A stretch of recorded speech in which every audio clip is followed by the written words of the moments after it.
Trời ơi, nghe trời ơi. Trời ta chết chưa này.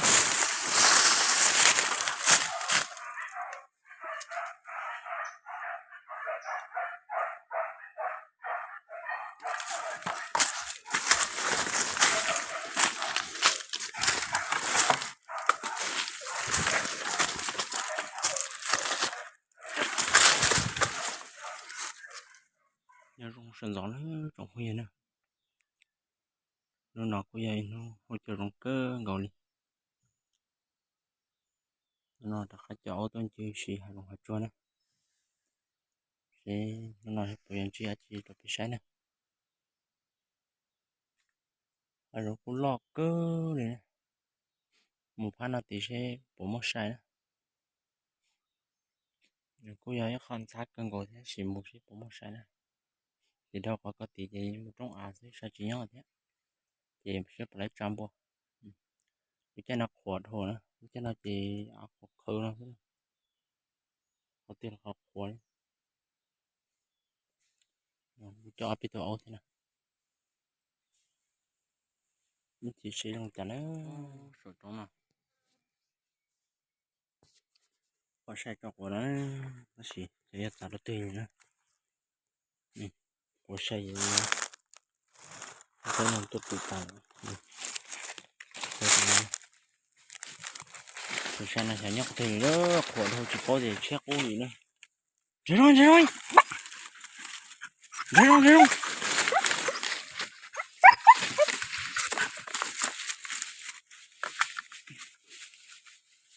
Dùng một con nào nó có tổ gì mà đây nó có hổ này.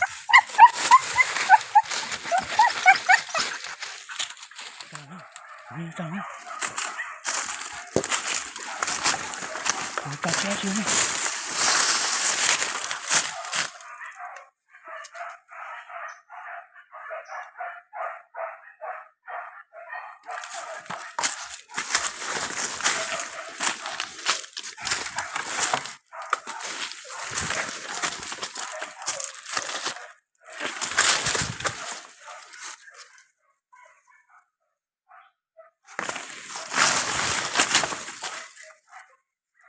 Để nó trộn phía này. Một đây của chỗ đây không chàng mà thay nó xanh nè. Cổ nó trộn phía này. Trai tôi cổ này. Chỗ nó đây cái tiền này mà. Cúi lần thế chị. Chúng mình tao kể nữa. Tao sát trong bữa tí tuổi sao nó chị. Cho khá một bữa tí cho mấy xàm bà ta. Cũng lo nè. Nhưng cũng đi. Ốp lần thế là do cha tỏ ít khó tí thôi. Họ chuyển tới chế tiêu cùng cái hàn được rút bông ra. Ốp cha làm đấy nó thật tạo cái cho tớ là thì sẽ mong nó nữa. Thì có thể ôi chị chồng. Luôn đánh tôi rút bông ra. Thì cũng lọt rồi. Cho cá này. Thì con cá chỉ có là cái cá thôi. Cái nào khỏe. Nó mổ là lâu luôn. Nhìn giọt cái nào là mổ. Cái tôi ấy rồi là cá tuổi nó chỉ mà bố sò nó có trộn trà rồi đấy tới thêm thì nó tuôn thêm nó cái mình nhìn cái giòn cái nào là mổ rồi cá nó cô tiểu rồi rồi đây cái này rất to thế này nhưng mà chỉ là rất to thôi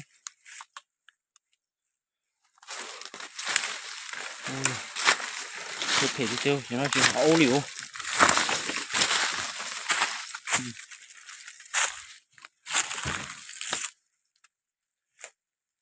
ôi thế có một cái trà liu thế nào bây giờ không phải hắn động hồi gì được cái này thôi anh xem chỉ xem cổ bò cổ gì chỉ cổ tàu chả nó cối rồi còn này cái số hả nó lo mà thế nữa ô từ sau trong sắc có bút tiểu chả cho liền luôn u cha phan nó to bút tiểu rồi cho nó đôi chả mấy sao nó chỉ có căng nặng ô ha cổ là muốn nó chứ sao tiền chơi chỉ xe là tiền chỉ cổ thế này cổ nó sẽ tạt ta đi rồi bây giờ không chờ mà đi tạt tao biết không có thấy có gì lúc tôi to nó chi bây giờ lo tốt cho chị cổ thế ô tôi thôi giờ lo sát trong bột tiểu rồi tôi chuyện nó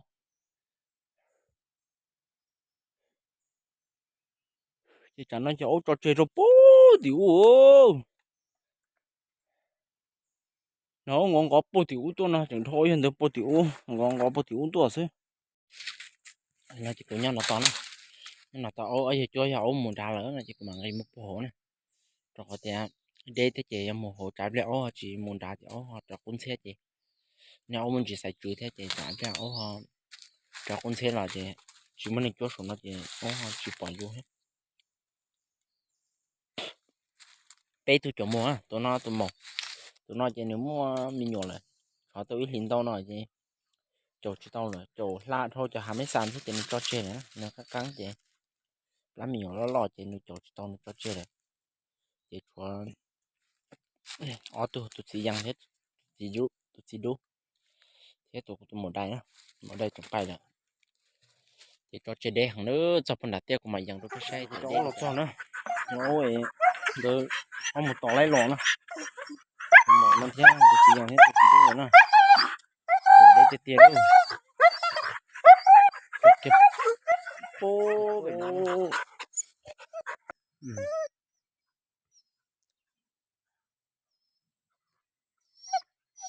rồi nhân gia bố bể luôn chị à trong đồng đi sợ đi đâu này bỏ nó luôn chị nó bố bể ta trong bể nè thì kỳ là sao nó kỳ là nó bố số cho mấy sản đa bố số nó nữa thì mấy sản đa nó nữa chỉ là bố số đợi trong nó chỉ là lúc trong nó thì không nhân đã liền nó thì không nói thì là xong rồi chị ồ chắc là trong lúc trong có chờ đợi săn trộn rồi thế nào chị ôm một chỗ chơi bố số đợi số nữa thì ôm mà lo số lo đâu trả qua chắc kỹ và lên chờ nó bắt đầu nó tôi kể là con đặt tiền á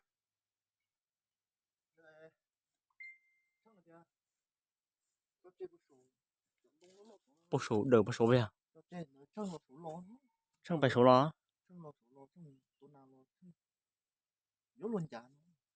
ừ. Trong to to ừ nông to nông chơi mới chỉ lo tôi nào cũng lo cũng nó này rồi to to loอยู่lo chả vậy cho chơi theo là cho chủ đề cho ông vì lo ông thế lo đó phúc phá là cái gì đúng mà cũng nằm nó ừ. đúng mà cũng là ô lời chỉ liệt nằm nó ngon ngon ông cho chơi bố số đỡ số nó ý lo tôi nào bố số lo chơi lo vô luôn giá thế nó chơi chỗ bố bên nó hình ra luôn chỉ tông bên nó lo đó phẳng nó lo đó cho xong đó đa bên nó lo đó bố số cho tôi đỡ bố số nó chơi mà nó tiền tôi lúc trong sát tiền nó chơi cổ trồng chơi to nó số số họ đấy bỏ vào lúc vào hạ số nó chơi nó dễ số đồ thì cổ chỉ muốn gì cổ lừa lúc trong có thời đời nó sẵn đồ rồi thì ông một cái chơi số trong số chơi ông lần gì giờ rồi thì ông chỉ lòn cho giờ rồi lòn là nó thì cũng mà trong sát tí là nó tí gì ai giờ mà tôi cho ai tí chuyển giáo thế thì ai giờ mà đi lọt từ ông thì ông mà đi lòi tỏ lên này thì thế rồi nó chỉ vô nó thế nào xa hơn thế chị vô nó thế rồi mà đi cho bé một đứa nữa sao thì chỉ sai nó ta chỉ ta cổ họ nhau có số theo sai thế chị chỉ sai trả đấy chứ mà sai chống mẹ chỉ cho lấy sai chỉ đồ đó trong cái gì nữa